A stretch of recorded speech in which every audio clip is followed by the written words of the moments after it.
Mesdames et messieurs, bonsoir. Ravi de vous retrouver. Bienvenue à cette nouvelle édition de notre programme hebdomadaire Questions égyptiennes.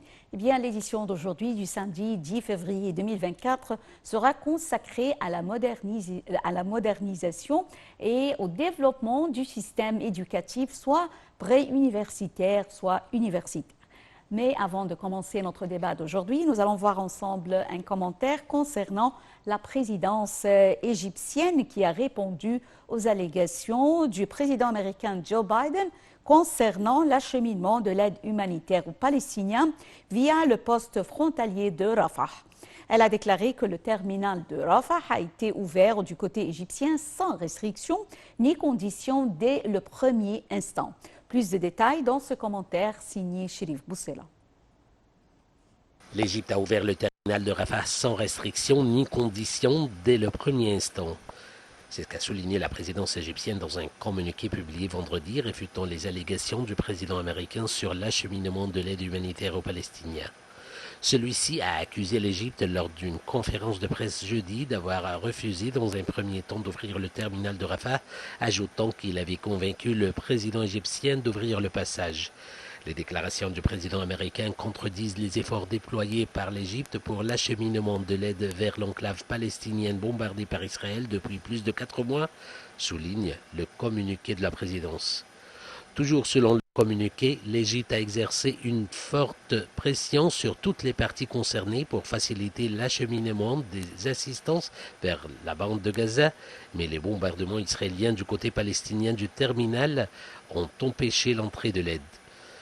Dès que les bombardements ont cessé, l'Égypte a immédiatement réhabilité le point de passage de Rafah, permettant ainsi l'entrée des maximums d'aide humanitaire pour soulager la population de Gaza, ajoute le communiqué. L'Égypte a enduré beaucoup de pression en essayant de coordonner le processus d'acheminement de l'aide et des secours à Gaza. Elle continue de contacter les parties concernées, régionales et internationales, à cette fin, toujours selon le communiqué.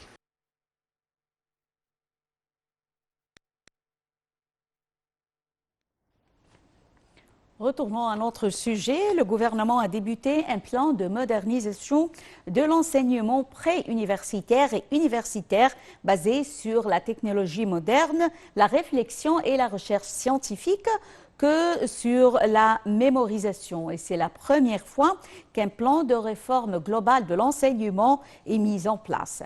Et j'ai le plaisir actuellement d'avoir avec moi en ligne Dr Wael Foued, maître de conférence de pédagogie à l'université de Ain Shams et analyste politique qui va nous jeter la lumière sur notre sujet. Bonsoir Dr Wael Foued. Bonsoir, je suis très heureux d'être avec vous. Merci, le plaisir est le mien. Pardonnez-moi, il y a une petite correction, c'est que je suis maître de conférence en linguistique et stylistique. Je ne suis pas en pédagogie. En linguistique. Oui, merci infiniment. Merci à vous. Ça va. Alors, le gouvernement a débuté, Dr Wael Foued, un plan de modernisation de l'enseignement basé sur les nouvelles on peut dire sur la recherche scientifique, la réflexion, que sur la mémorisation. Le ministère de l'Éducation nationale et l'enseignement technique a contribué à l'amélioration de la qualité et de la compétitivité de l'enseignement public au niveau local, mondial et même régional. Commentez. Oui, c'est-à-dire depuis des années, depuis le ministre, ou bien le commencement de l'époque du professeur Tariq Chaoui, on a vu une complète reformulation du système d'enseignement, surtout dans le cycle primaire, et ça n'a pas été bien reçu par le peuple. Pourquoi? Parce que les parents voulaient que leurs enfants écrivaient des phrases complètes à la fin de la première ou deuxième année du cycle primaire, ce qui n'est pas de point de vue ou bien sur le plan pédagogique correct. Il y a aussi, on a reformulé les programmes, on a enlevé seulement des activités pour mesurer l'apprentissage des petits élèves et on n'a pas utilisé le terme examen. Donc, les parents se sont dit, ah voilà, pour quelle raison on a enlevé le terme examen. Les élèves doivent sentir qu'il y a un examen pour bien réussir et être le premier de la classe. Qu'est-ce qu'il va dire à ses enfants dans l'avenir? Comment il va être conçu? Est-ce qu'il n'y a pas des examens? Pour quelle raison? Mais en fait, on travaillait sur la mémorisation et la compréhension et la réflexion. C'est-à-dire, on a des principes, on a des termes clés, et le programme est un système fondé de plusieurs, ou bien basé sur plusieurs sciences. La mathématique, ou bien les mathématiques, la langue, les images. Donc, c'est une nouvelle manière d'enseigner qui n'a pas été inventée, mais c'est toujours appliqué dans les pays les plus avancés en éducation, comme le Finlande. Et on a passé à une autre phase, c'est qu'on a changé aussi le programme de la 4e année, de la 5e année, et puis on a passé aussi à la reformulation du programme du 6e année. Oui. Et c'est le cycle pris. En même temps, on a travaillé le cycle secondaire.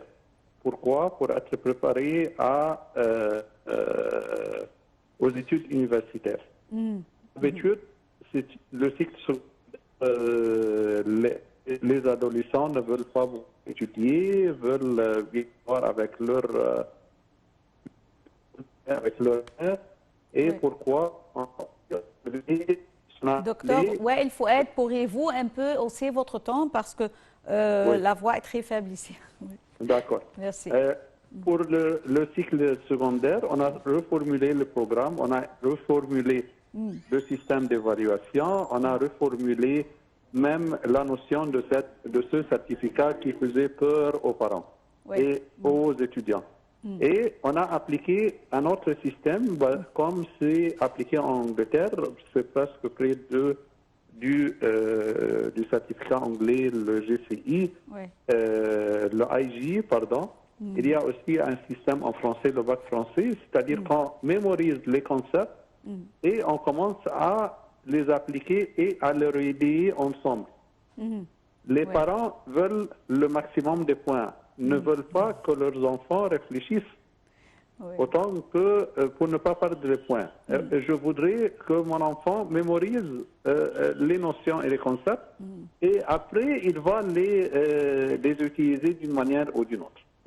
Et comme ça, nous avons été classés parmi les pays les plus retardés sur l'échelle ou bien l'échelle mondiale. Oui, et la classification des universités et des écoles dans le monde entier.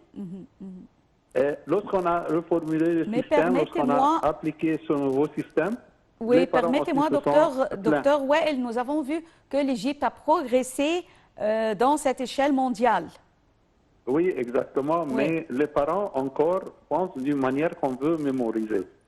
Pourquoi? Pour avoir les meilleures notes. Pourquoi? Pour passer les facultés de médecin et les facultés de pharmacologie.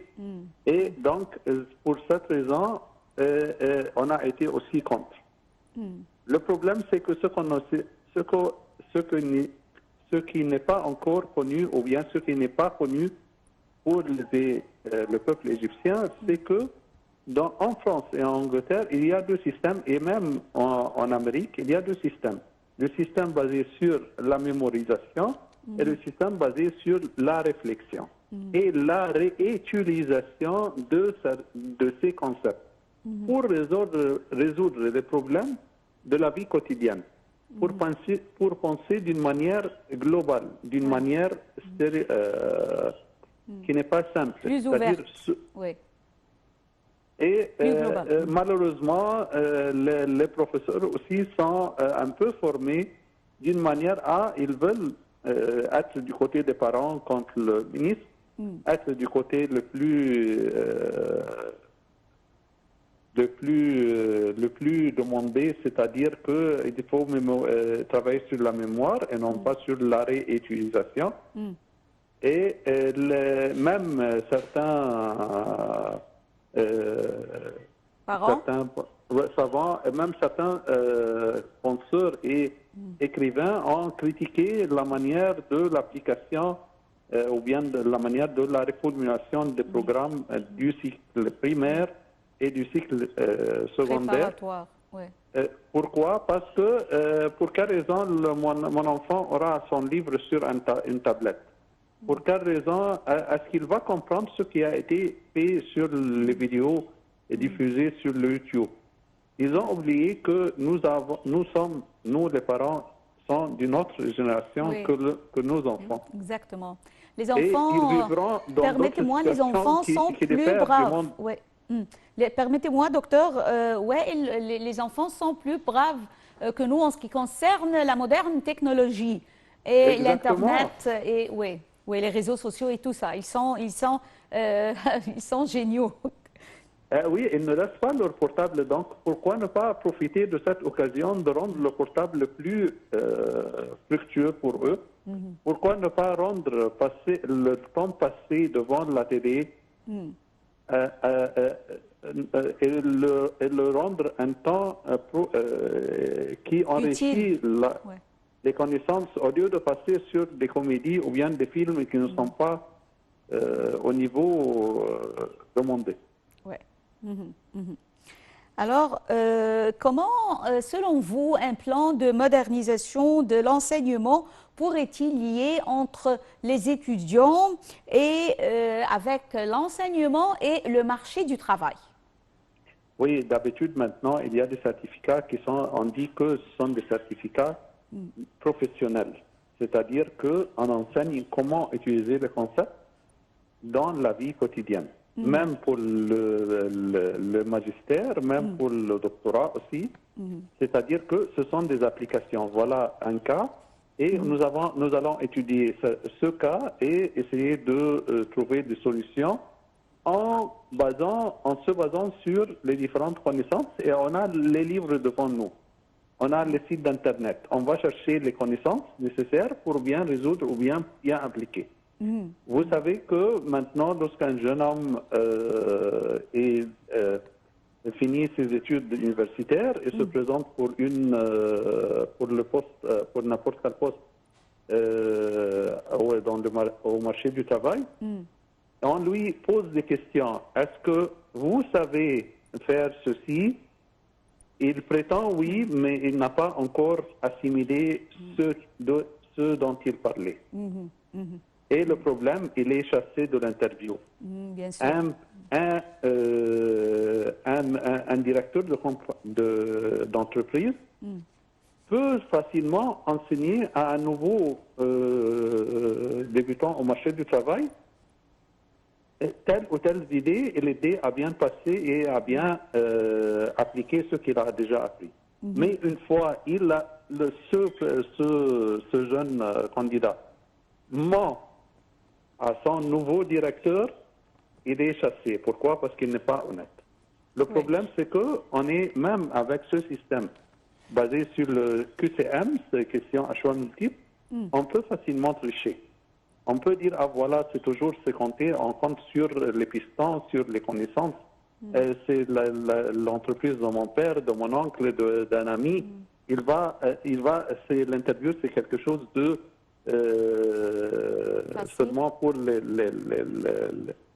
les démarches administratives. Mais permettez-moi, c'est difficile de tricher dans ce genre de questions. Parce que parfois, on change les réponses ABC dans l'autre feuille. On doit changer la place de la réponse. Mais difficile. les étudiants, jusqu'à maintenant, et devant nous, on a trouvé les manières à passer les réponses. Si je lève le pouce, c'est la réponse à l'index, c'est la question B. L'auriculaire, c'est la question C. Mais permettez-moi, il y a des enseignants qui sont qui font en mettant la feuille de questions, ils ne sont pas les mêmes. Ce sont les mêmes questions, mais l'ordre des questions n'est pas les mêmes. Oui, c'est l'une de nos astuces pour bien rendre l'examen difficile.